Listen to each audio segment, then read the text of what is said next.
Welcome everyone to day 3 of AWE USA 2023. I'd like to start by encouraging you to download the awe.live app, where you can view the agenda, exhibitors, and connect with other attendees on your mobile device. I also have a list of special events for you today. The expo hall's open from 10 till 3. The Niantic Lounge is open all day in the Great America Ballroom and Foyer.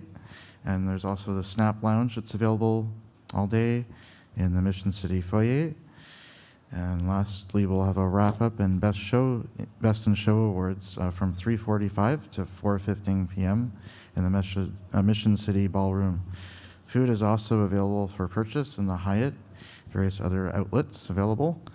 And we encourage you to kind of post through the social channels and use the event hashtag AWE 2023. A reminder that all sessions are being recorded and they will be available for in-person virtual attendees on the awe.live platform after the event. The AWE team would also like to thank our gold sponsors for their support. Gold sponsors are Ant Reality, Arbor XR, HoloLight, Lenovo, Sightful, and Zappar. And we'd also like to give an extra big thanks to our titanium sponsors, Magic Leap, Niantic, Qualcomm, SnapXR, and XReal. With that, I'd like to turn it over to a presentation for MirrorCity. Jerry and Harry are going to be presenting to you today. Welcome.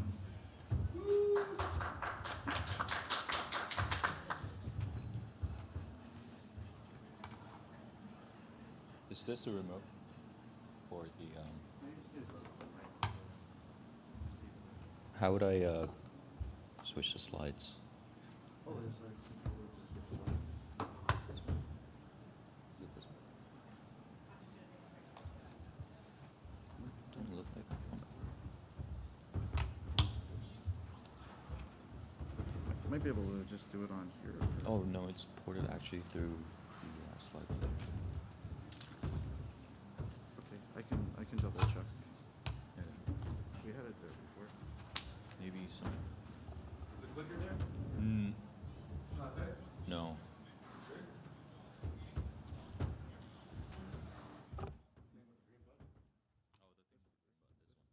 Yep, that's it. If I go backwards.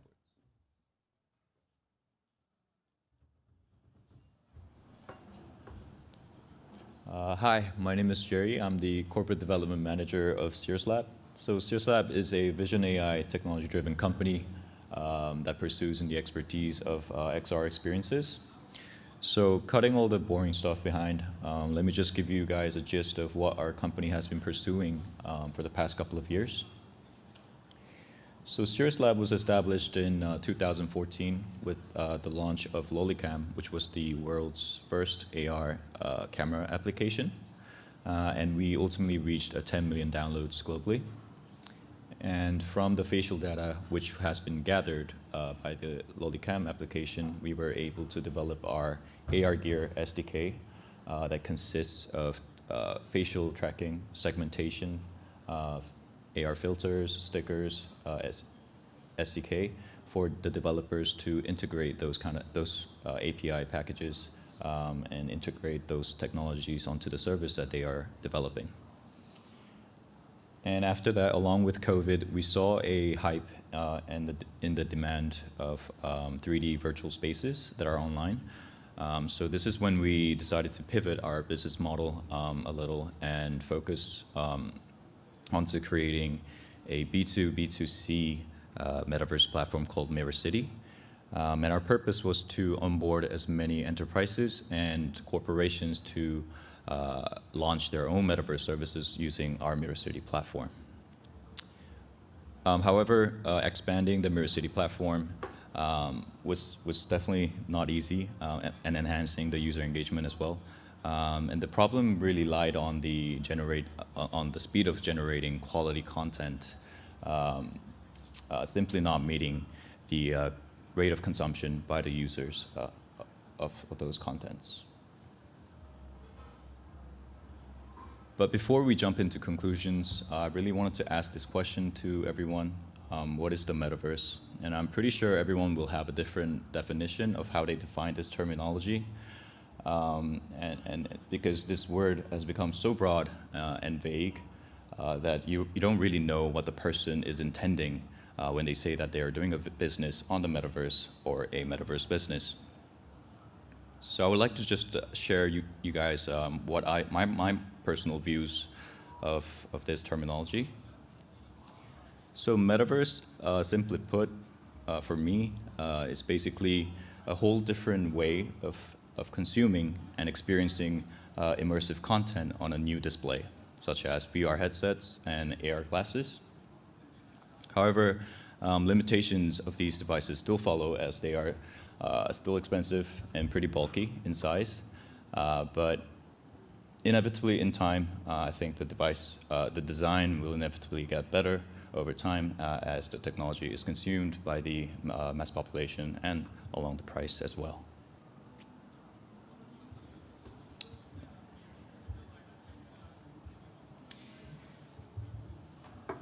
So this is Meta's Horizon world, and even though the limitations on the devices, Mark Zuckerberg still decided to port their Horizon world through their MetaQuest and MetaQuest Pro, and this is why it makes Horizon World a metaverse service rather than just a bunch of 3D polygons and 3D data that are uploaded on the network. But everyone knows that Horizon World has been facing a decline in the number of users. Just last year, in a span of 6 months, their number of users fell from 300,000 to 200,000. And to state the obvious, I think the low quality of polygon and just lack of immersive content simply just made the users not feeling the fun of being on the Horizon World. So I would like to just hand over the mic to Harry, who's going to be describing about our whole new approach of this service that we've made. And here's just a short clip which describes our new service, social network service, Dive.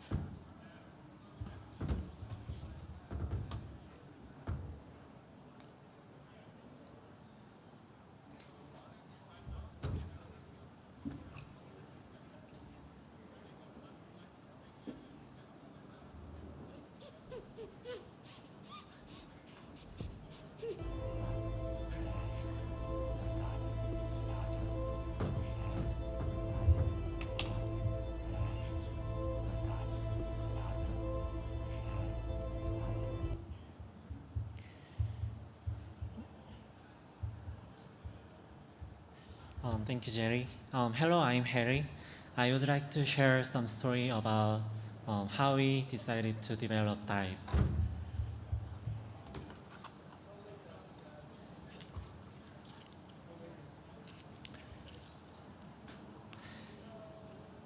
When we making any service, Sears Lab puts fun and connect the top priority values. And we believe if we can make any service that truly satisfy these two values, the service must be successful. Fun. There are infinite ways to make anything fun, but to make anything fun must combust contents as fuel, and most of time it is not reusable. The speed of user consuming content is incredibly fast, way faster than speed of creation. And when contents run out, users do not wait for us. They leave service or even delete the application, which is failure. There are no solutions that can improve this hopeless relationship, but to create content fast enough, user must not see the end of content. The rule is simple. User must not see the end of content, but it is hard to achieve and almost impossible. It is impossible for any startup like SearsLab provide content faster than user consuming it. We already saw this phenomenon so many times from previous metaverse services. Most of them provided very high quality contents, but users soon lost their interest. Simply, it was not fast enough. Fortunately, we found a hope from one of our keyword connect, and it is the only option we have for now. It is making users to create their own content. So our mission is now simple: motivate users. So we looked very closely ourselves to our technical potential and the time we have. We decided to make a service in combination of game and social. These two categories have strengths in bringing users in and making them to stay for a long time. As users generate contents by themselves and consuming them that are created by each one of them.